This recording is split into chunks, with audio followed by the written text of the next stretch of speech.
Hello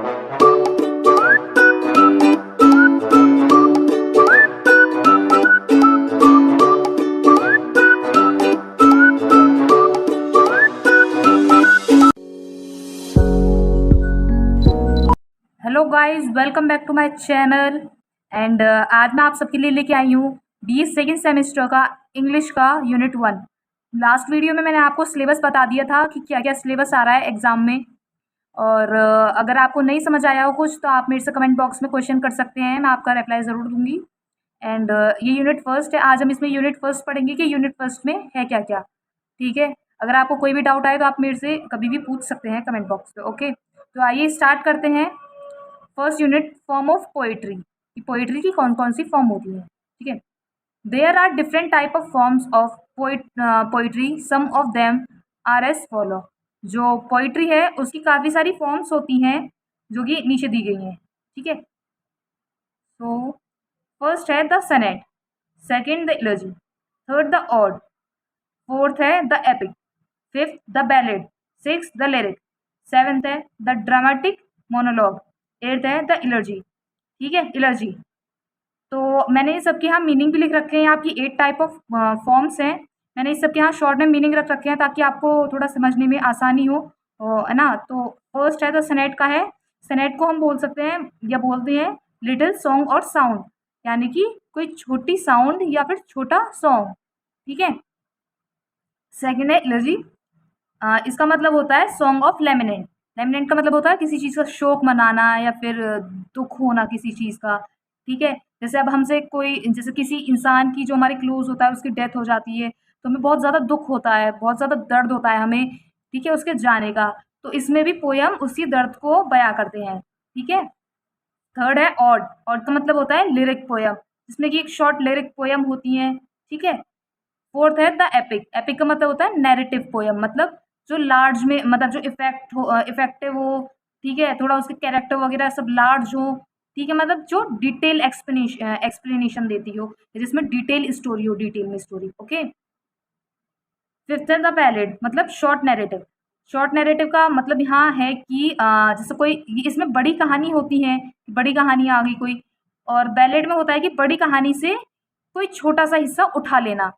ठीक है, उसे कहते हैं शॉर्ट नैरेटिव। ठीक है, सिक्स है द लिरिक। लिरिक में क्या होता है कि म्यूजिकल इंस्ट्रूमेंट्स का यूज़ होता है। ठीक है, जो ओरिजिनल आवाज़ होती है, जैसे हम कोई ओरिजिनल गाना गा रहे हैं, है ना, ओरली गाना गा रहे हैं और उसमें म्यूज़िक जो सिस्टम होते हैं उनका यूज़ कर दें तो हो जाता है म्यूजिकल इंस्ट्रूमेंट। ठीक है, जो लिरिक के अंदर आता है।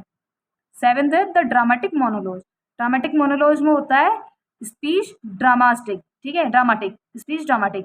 इसका मतलब होता है कि ड्रामेटिक मोनोलॉज में वो आता है जो हम एक स्पीच देते हैं। ठीक है, एक जो पोएम होती है वो स्पीच की तरह होती है। ठीक है, द एलर्जी का मतलब होता है device use to express ideas etcetera. ये एक डिवाइस होता है पोएम का, जिसे हम यूज़ करते हैं अपनी आइडियाज़ को, अपने व्यूज़ को या अपने ओपिनियंस को एक्सप्रेस करने के लिए। ठीक है, आई होप आपको ये शॉर्ट में सब कुछ समझ आ गया होगा कि किसका क्या मीनिंग होता है, किसका क्या मीनिंग होता है। अब आपको इनके मीनिंग पता चल गए हैं तो अब आपको ज़्यादा टफ नहीं पड़ेगा इन सबको चीज़ों को समझने में, याद करने में। ओके, तो चलते हैं फर्स्ट टॉपिक सनेट पर। ठीक है, तो मैंने ये पॉइंट्स में लिखे हुए हैं ताकि आपको कोई ज़्यादा हार्ड ना पड़े याद करने में, आपको नोट्स बनाने में। आप नोट्स भी ऐसे ही लिख सकते हैं। ठीक है, so sonnet, it is a formal poem with a fixed structure. जो सनेट होता है वो एक फॉर्मल पोएम होता है, पोएम होती है फिक्स्ड स्ट्रक्चर के साथ। फिक्स स्ट्रक्चर का मतलब जैसे कि इसमें 14 लाइन्स की ये लंबी होती है। It is 14 line long. इसमें 14 लाइन्स होती हैं, तो इसमें ना तो 13 हो सकती है ना 15 हो सकती है, ओनली 14 ही रहेंगी। ठीक है, तो ये हो गया इसका फिक्स्ड स्ट्रक्चर। ठीक है, तो सनेट फिक्स स्ट्रक्चर पोएम होती है, 14 लाइन्स की होती है। And lines are in iambic pentameter which mean 10 syllables इन 5 पेयर्स। ठीक है, तो सनेट होती है वो एम्बिएट पेंटामीटर में होती है और उसमें 10 स्लैब्स होते हैं, 5 पेयर्स। तो गाइस स्लैब्स मतलब होता है किसी कोई वर्ड है उसको ब्रेक डाउन करके पढ़ना। जैसे कि एप्पल हो गया। ठीक है, एप्पल को हम ऐप पढ़ लें, पिल पढ़ लें। ठीक है, तो इसे हम ब्रेक डाउन करके पढ़ रहे हैं तो ईजी हो गया, तो इसी को हम कहते हैं स्लैब। ठीक है, ब्रेक करके पढ़ना। ठीक है, नेक्स्ट है name taken from Italian sonetto which mean a little sound or little song. ठीक है, ये जो वर्ड है सनेटो, सनेट, ये ग्रीक वर्ड, इटालियन वर्ड है जो कि सनेटो से लिया गया है, जिसका मतलब होता है little sound or little song. ठीक है, तो अब है सनेट के टाइप्स। ठीक है, ये मैंने यहाँ पे पूरा चार्ट बना रखा है, आप देख सकते हैं। ठीक है, तो सनेट के दो तरह के सनेट होते हैं, इटालियन सनेट और इंग्लिश सनेट। ठीक है, तो सबसे पहले इटालियन सनेट को करते हैं। ओके, इटालियन सनेट के भी दो पार्ट्स होते हैं, ऑक्टेव और सेस्लेट। ठीक है, ऑक्टेव जो होता है वो 8 लाइन का होता है और सेस्लेट 6 लाइन का। ठीक है, ऑक्टेव के भी दो पार्ट होते हैं, क्वांट्रेन और क्वांट्रेन, 4 लाइन 4 लाइन। ठीक है, और जो इटालियन सनेट है उसकी राइम स्कीम क्या बनेगी, आबा आबा आबा आबा सीडी सीडी।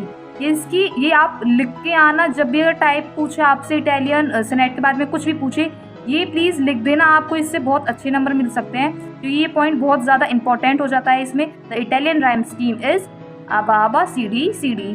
ओके, अब बारी है इंग्लिश सनेट की। इंग्लिश सनेट की 4 पार्ट्स होते हैं, क्वांट्रेन क्वांट्रेन क्वांट्रेन और कपलेट। ये 4 लाइन के होते हैं और कपलेट 3 लाइन का होता है, जिसकी वजह से जो इसकी राइम स्कीम है वो बनती है A B C D E F और जी जी।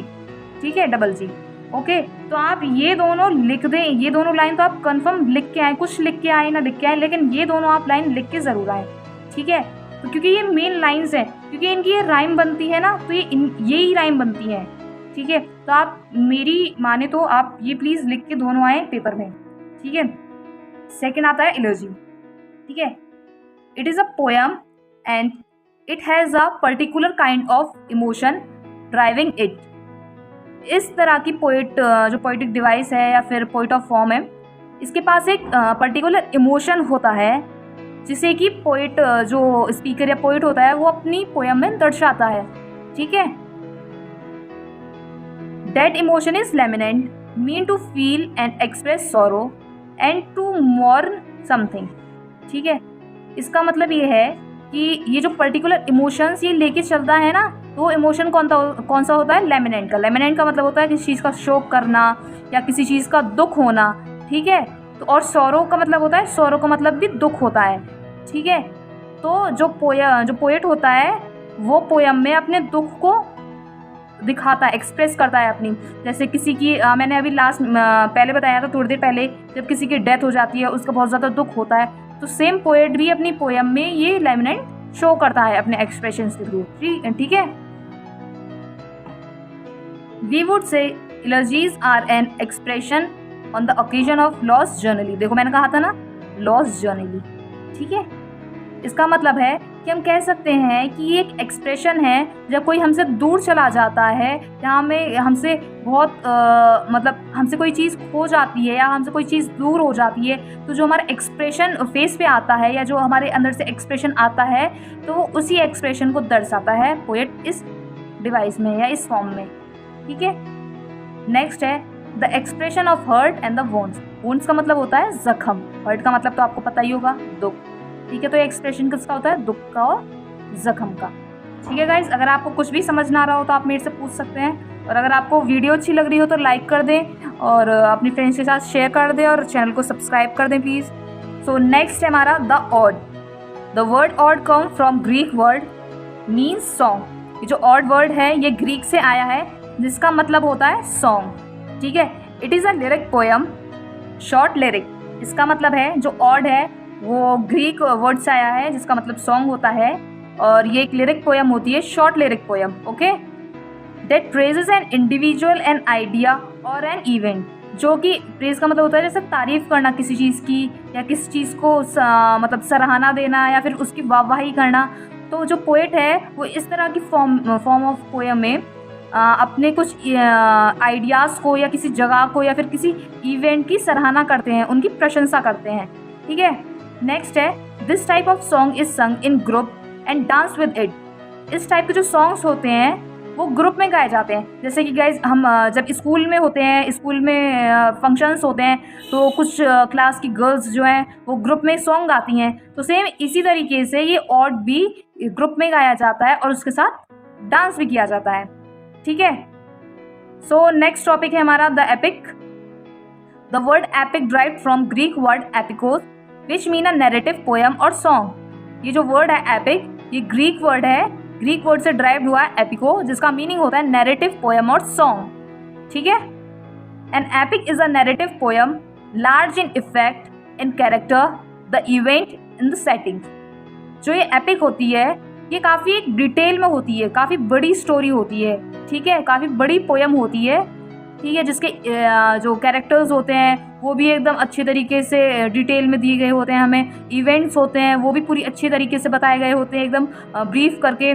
ठीक है, तो ये काफ़ी अच्छी पोयम और नैरेटिव पोयम होती है, जिसके इफेक्ट वगैरह सब लार्ज होते हैं, मतलब ये डिटेल में होती है पूरी। ठीक है, नेक्स्ट है ballad. The name ballad derived from the Latin and Italian ballare or French baller which mean to dance. ये जो बैलेड वर्ड है ये इटालियन और फ्रेंच और लैटिन वर्ड से ये ड्राइव्ड हुआ है। ठीक है, जिसका मतलब होता है डांस। ठीक है, it is a song which is transmitted orally which tell a story or that it is a short simple narrative told lyrical. ठीक है, इसका मतलब होता है कि ये एक सॉन्ग होता है, एक टाइप का सॉन्ग होता है जो कि ओरली मतलब गाया जाता है बोलकर। ठीक है, और इसमें क्या है, इसमें किसी बड़ी स्टोरी के एक छोटे से एक शॉर्ट सिंपल नैरेटिव को लिया जाता है। ठीक है, किसी एक पार्ट को लिया जाता है और फिर उसे ओरली ट्रांसमिटेड किया जाता है। ओके, तो नेक्स्ट है lyric. This word derived from the Greek word lyre. जो लिरिक वर्ड है ये ग्रीक वर्ड है, ग्रीक वर्ड से ड्राइव्ड हुआ है, जिसका मतलब होता है lyre. Oh sorry sorry sorry sorry, ये तो मैंने गलत बोल दिया, सॉरी मिस्टेक हो गई यार। जो ये लिरिक है ये ड्राइव्ड हुआ है ग्रीक वर्ड से, लायर वर्ड से। जो ये लायर है इस वर्ड से ये ड्राइव्ड हुआ है। ओके, वो थोड़ा कंफ्यूजन हो गया था इसलिए गलत हो गया, तो उसके लिए मैं माफ़ी चाहूँगी। सो जो ये लिरिक है ये ग्रीक वर्ड लायर से ड्राइव्ड हुआ है। ठीक है, a musical instrument originally lyric was a song in Greek which was sung or played upon a small instrument, musical instrument। इसका मतलब है कि जो ये लिरिक है ये एक इंस्ट्रूमेंट, म्यूजिकल इंस्ट्रूमेंट द्वारा ये गाया जाता है। ठीक है, और ये ग्रीक में प्ले किया जाता है स्मॉल इंस्ट्रूमेंट के साथ, म्यूजिकल इंस्ट्रूमेंट के साथ। ठीक है, अब जैसे हमारी प्रेयर होती थी स्कूल में, तो जो प्रेयर होती थी वो एकदम ऐसे डीजे वगैरह में तो नहीं बजाई जाती थी ना, तो जब हम गाते थे प्रेयर को अपनी मतलब अपनी तरफ से ट्रांसमिटेड करते थे, बोलते थे और ओरली, तो उसके साथ हम कुछ जैसे कि हारमोनियम वगैरह बजाते थे ना, तो सेम उसी तरीके से। ठीक है, नेक्स्ट है ड्रामेटिक मोनोलॉज।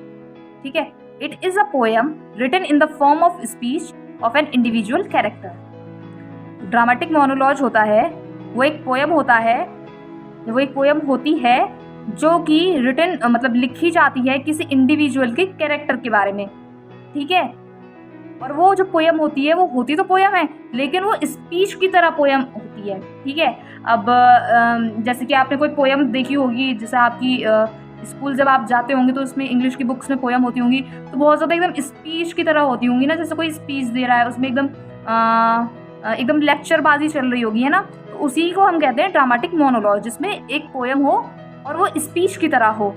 ठीक है, poetic lyric to be spoken by one man in the presence of listener. जो ये ड्रामेटिक मोनोलॉज होती है इसमें क्या होता है कि जो पोएट होता है वो अपनी स्पीच को या अपनी पोएम को सुना रहा होता है इन द प्रेजेंस ऑफ लिसनर, जब ऑडियंस जो है वो बैठी हुई होती है उनकी प्रेजेंस में। ठीक है, next, speaker usually narrate an important event of his career और हिज लाइफ। जो स्पीकर होता है, जो पोएट होता है, वो अपने करियर की, अपनी ज़िंदगी की कुछ इम्पोर्टेंट बातें, इम्पोर्टेंट किस्से आपको सुना रहा होता है। ठीक है, ड्रामेटिक मोनोलॉज में speaker address his speech to listener who never speak but speaker always speak. इसका मतलब है कि ड्रामेटिक मोनोलॉज में स्पीकर बोलता रहता है बट जो ऑडियंस होती है वो एकदम चुपचाप सुनती रहती है। ठीक है, जैसे स्कूल में प्रिंसिपल सर प्रेयर टाइम पे हमें कुछ अच्छी अच्छी बातें बताया करते थे, तो सिर्फ वो बोलते थे, बाकी जो स्टूडेंट हैं वो सुना करते थे। ठीक है, तो सेम इसी तरीके से जो स्पीकर होता है वो बोलता है और जो लिसनर होते हैं वो बस सुनते हैं चुपचाप। ठीक है, अब आते हैं टाइप्स। इसके 3 टाइप्स होते हैं, romantic monologue, conversational monologue, philosophical monologue. ठीक है। So last topic is and last form is elegy, allegory. ठीक है, एलोगिरी, सॉरी ये प्रोनाउंस थोड़ा गलत हो गया था, एलोगिरी। ठीक है। This word comes from the Latin allegoria, means speaking to imply something else.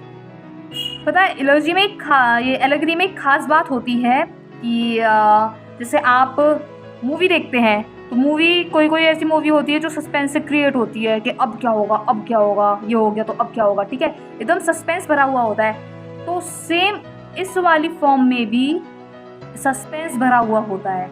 ठीक है, मतलब पोएट बोलता कुछ है लेकिन उसके बोलने जो वो बोलता है उसका मतलब कुछ और होता है। एकदम सस्पेंस वाला पोयम होता है। ठीक है। It is a simple story that represent a large point about society और ह्यूमन नेचर।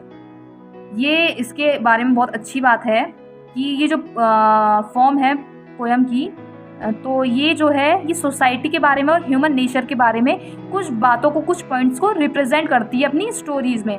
ठीक है।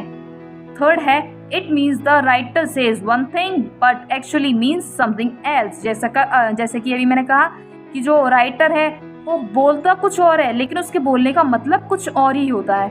ठीक है। आई होप कि आपको ये सब समझ आ गया होगा। अगर आपको कुछ भी समझ ना आया हो गाइस तो प्लीज़ आप मेरे से कमेंट बॉक्स में पूछ सकते हैं, और मैं जल्दी से जल्दी कोशिश करूँगी कि आप सबका जो इंग्लिश का सिलेबस है वो कंप्लीट कराऊँ, और साथ ही साथ पॉलिटिकल साइंस का भी। तो आप बस चैनल को सब्सक्राइब कर दें, वीडियो को लाइक कर दें और अपने फ्रेंड्स के साथ शेयर कर दें। ठीक है, तो मिलते हैं नेक्स्ट वीडियो में। ठीक है, यूनिट 2 के साथ। तब तक के लिए मेरे चैनल पे बने रहें और बेल आइकन को प्रेस कर दें ताकि जब भी मेरी न्यू वीडियो आए आप सबको पता चल जाए। ठीक है, तो बाय बाय।